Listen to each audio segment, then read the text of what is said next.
one-two punch threatening income investors? Rising inflation and low interest rates.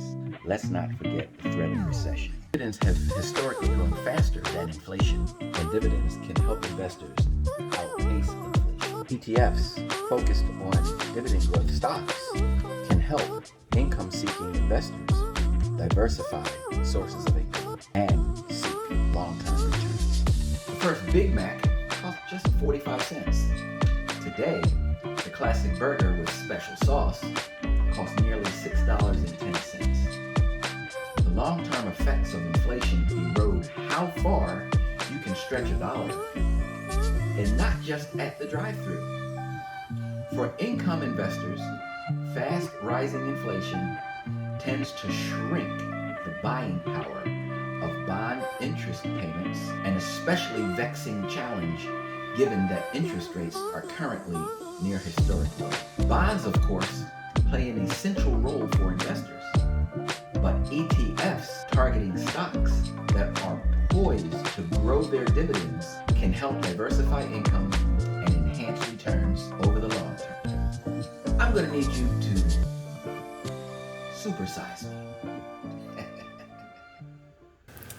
Hello, and welcome to Project Dividend, where we help you navigate the journey of becoming a well-informed and knowledgeable investor, thereby fulfilling your potential.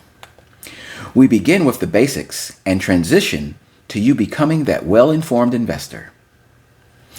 Along the way, we encourage you to interact with us through your questions and comments. We usually post a new video at least once a week, and we appreciate you watching. And if you've not done so before, please subscribe, like, and share this video. The content is not intended to be financial advice. Seek a duly licensed professional for your financial advice. Now that we have that out of the way, let's get started. What's risen faster than inflation? Dividends. Dividends have accounted for 40% of stock market returns since 1930, and 54% during decades when inflation has been high. Dividend payments may help a stock's total return less volatile.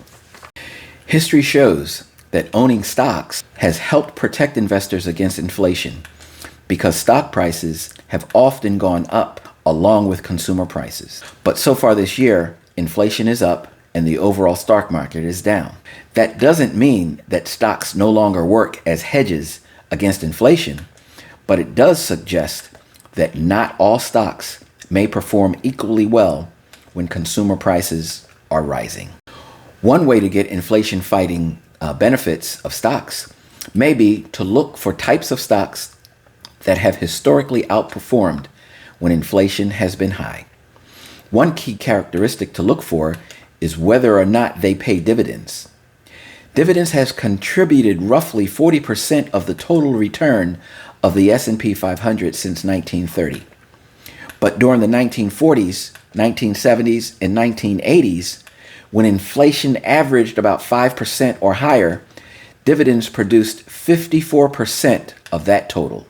The fact that dividend-paying stocks have been overshadowed over the past decade by high-priced growth stocks, particularly those of technology companies, this might be a good time to get to know those dividend stocks a little bit better.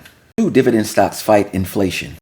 Unlike many bonds and other investments that pay a previously determined rate of interest to investors who own them, stocks dividends can and often do rise when inflation does. Companies typically pay dividends each quarter, and they often adjust them based on a variety of factors.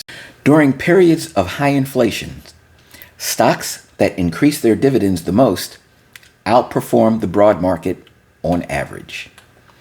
Based on history, if high inflation is here to stay, I believe dividend growth stocks look likely to outperform.